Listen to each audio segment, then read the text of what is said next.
The news hit global markets like a thunderclap. Hungary and Greece, two long-standing members of the European Union, had announced their intention to join BRICS. This was not just another headline, it was a moment that would send shockwaves through the very foundations of international relations. Headlines screamed, "EU in crisis, Euro plummets." Across every major news outlet, the story dominated, with analysts scrambling to make sense of what this meant for the future of Europe and the global economy. In Brussels, shock quickly turned to chaos. Aides rushed through marble corridors, clutching urgent memos, while European leaders convened emergency meetings behind closed doors, their faces etched with worry and disbelief. In Washington, the White House and State Department scrambled to respond, holding back-to-back briefings and urgent consultations with allies. The United States, long the anchor of Western alliances, now faced a challenge it hadn't anticipated. This wasn't just politics, it was a seismic shift in the world order. The balance of power, carefully maintained for decades, was suddenly in flux, and no one could predict what would come next. Two EU members had turned their backs on the West, pivoting east toward a new alliance. The symbolism was unmistakable. Old loyalties were being tested, and new partnerships were being forged in real time. The move directly challenged the unity of the EU and the leadership of the United States. For the first time in decades, the Western alliance looked vulnerable, its cohesion under threat. The euro nosedived, hitting lows not seen in decades. Investors, already jittery from months of uncertainty, rushed to sell off European assets, fearing a wider unraveling. Stock markets from Frankfurt to New York flashed red as investors panicked. Billions were wiped off the value of major companies in a matter of hours, and the sense of crisis deepened with every passing minute. Oil and gold prices spiked amid the uncertainty. As confidence in traditional markets faltered, investors sought safe havens, driving up the price of commodities and adding to the volatility. The world's financial systems, so closely tied to European stability, now teetered on the brink. In boardrooms from London to New York, bankers and policymakers worked late into the night, searching for answers. The architecture of global alliances, built painstakingly over 70 years, suddenly looked fragile. Treaties and partnerships that once seemed unbreakable were now being questioned. Was this the beginning of the end for the EU? Would others follow Hungary and Greece's lead? What about NATO? Could it withstand this new era of shifting allegiances? The news from Budapest and Athens wasn't just regional, it was global, reverberating through capitals and markets on every continent, with consequences for everyone from ordinary citizens to world leaders. The world held its breath, waiting for the next move. Every hour brought new developments, and the sense of anticipation was palpable in every corner of the globe. The carefully constructed order was unraveling before our eyes. Decades of diplomacy and cooperation seemed to be coming apart, thread by thread. The unthinkable had happened, and nothing would be the same. The sense of loss and uncertainty was felt everywhere, from the highest offices to the streets below. The future of Europe and the world was suddenly up for grabs. As dawn broke over European capitals, one thing was clear: a new era had begun, and its outcome was anything but certain. The official announcement that would send shockwaves across the globe came not from Brussels, the heart of the European Union, but from Budapest and Athens. These two capitals, long seen as pillars of European history, now stood at the center of a new and unexpected chapter. Hungary's Prime Minister Viktor Orbán took the stage, his voice resolute as he declared, "Today we choose our own path, we choose BRICS." The words echoed through the hall, signaling a dramatic shift in Hungary's foreign policy and alliances. Orbán framed this decision not as an act of betrayal against the European Union, but as a bold move for national sovereignty and a new era of economic partnership. He insisted Hungary was seeking opportunity, not conflict, and that this was a step toward a more independent future. Meanwhile, in Athens, the Greek Prime Minister addressed a nation weary from years of economic hardship. He spoke candidly of broken promises from Brussels and the deep sense of economic despair that had gripped the country. "BRICS offers us a lifeline," he proclaimed, "a chance to rebuild on our own terms, to restore hope and dignity to our people." The message resonated with many Greeks who felt left behind by the EU's policies. The underlying message was clear: this was a desperate yet dramatic bid for survival. For both Hungary and Greece, joining BRICS was seen as a last resort, a leap into the unknown in hopes of a better future. In Brussels, the reaction was swift and severe.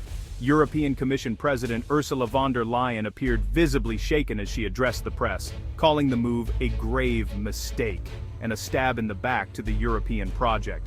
There will be consequences, she warned, her tone stern and uncompromising. The sense of betrayal was palpable, and the EU's leadership was left scrambling for a response. The European Union now faced an unprecedented challenge, two of its own members openly breaking ranks and forging a new path outside the established order. Could a country truly belong to both the EU and BRICS? The question hung in the air, unanswered. No one knew what the future would hold, and uncertainty gripped the continent. Lawyers and diplomats scrambled to interpret treaties and agreements. There was no precedent for this kind of defection. The legal and diplomatic machinery of Europe was suddenly in overdrive. The very legal and political framework of the EU was now in question, as experts debated the implications and possible outcomes of this historic move. A constitutional crisis was brewing, threatening to tear the bloc apart from within. Tensions ran high as leaders debated how to respond to this existential threat. The European project of unity, painstakingly built over decades, was now facing its greatest test yet. Protests erupted, and citizens across Europe wondered what would come next. The world watched in real time as the very foundations of the EU shook, uncertain whether this was the beginning of a new era or the unraveling of an old one. The EU was born from the ashes of war, built on the idea that shared prosperity would prevent future conflict. Over decades, it grew into a single market and launched the euro, becoming a global powerhouse. But unity was always fragile: north versus south, east versus west, integration versus sovereignty. Crises like the 2008 crash, the migrant crisis, and Brexit exposed deep divisions. Greece suffered under EU-imposed austerity, feeling stripped of sovereignty. Hungary clashed with Brussels over democracy and national identity. For both, the EU's promise felt hollow. Their pivot to BRICS is the result of years of frustration and disillusionment. The dream of unity is now under threat from within. The European family faces a reckoning. BRICS began as an acronym for Brazil, Russia, India, and China, fast-growing economies frustrated by Western dominance. They turned it into a political bloc, later joined by South Africa. Unlike the EU, BRICS is a loose alliance, diverse, sometimes divided, but united in seeking a multipolar world.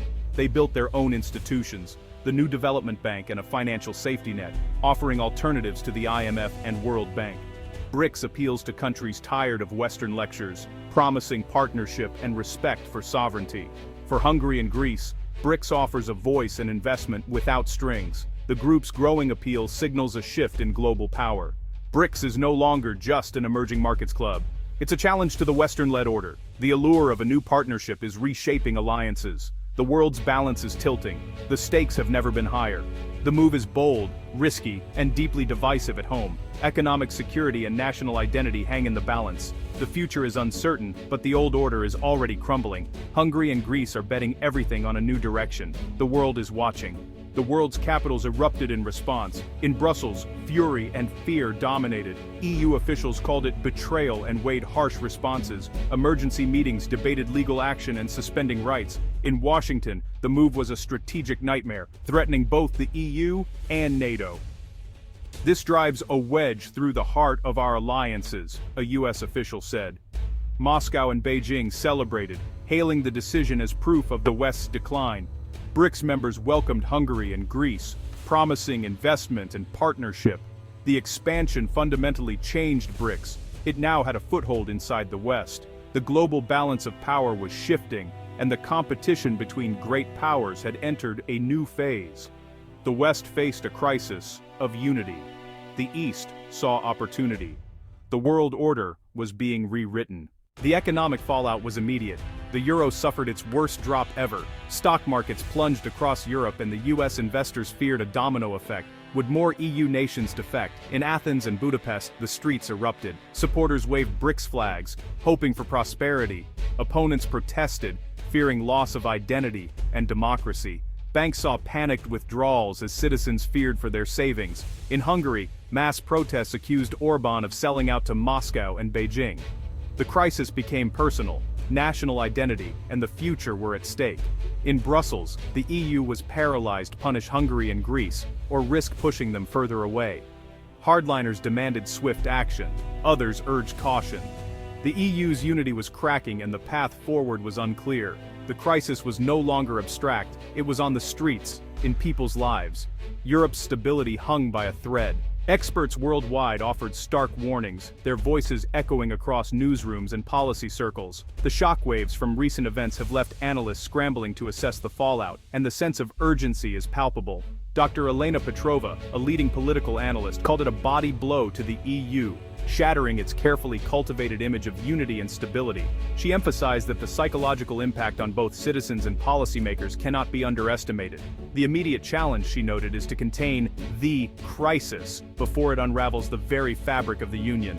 Leaders are now racing against time, holding emergency meetings and seeking consensus amid growing uncertainty. Dr. Marcus Thorne, a prominent economist, warned of a potential global recession and the specter of a new European debt crisis. He pointed out that financial markets are already reacting, with volatility spiking and investor confidence shaken.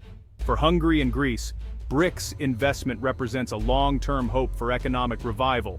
But in the short term, the pain is real: capital flight, currency instability, and the looming threat of exclusion from the EU market are immediate concerns. General Robert Miller, a NATO expert, described the situation as a five-alarm fire. How can you trust allies aligned with Russia and China? He asked, highlighting the deepening rift within the alliance. NATO's deterrent power, he warned, has been weakened at a dangerous time, just as global tensions are rising and new security threats are emerging on multiple fronts. Yet, not all voices are pessimistic. Some, like Professor Anil Gupta, see opportunity in the chaos. This is a step toward a more balanced, multipolar world, he argued, suggesting that the shift could ultimately foster greater global cooperation. The rise of BRICS, he contends, is a necessary correction to an unstable and unequal system that has dominated for decades. It could pave the way for new alliances and innovative economic models. The world is divided. Some see only crisis and chaos, while others glimpse the possibility of a new beginning, a chance to reshape the global order. The only certainty is that the old order is gone, swept away by forces that few predicted, but many now must confront. The future will be shaped by how the world responds now, by the choices leaders make, the alliances they forge, and the risks they are willing to take. The stakes are global, the consequences far-reaching, and the outcome remains deeply uncertain. Every nation, every market, and every citizen will feel the impact. The world is at a crossroads, facing decisions that will define the next era of history. This crisis isn't just about politicians, it's about you. The euro's plunge and market chaos threaten your savings, investments, and job security. Oil and gas prices are rising, the cost of living is going up, supply chains are at risk, making everyday goods more expensive. Travel to Europe could get pricier, and economic stability is no longer guaranteed. Beyond money, security is at stake. A weakened EU and NATO make the world more unpredictable and dangerous. The alliances that kept peace for decades are under threat. Staying informed is more important than ever. The world is changing fast. Old rules are gone, new ones are being written. The decisions made today will shape our future. In this uncertain era, knowledge is power. The story is far from over.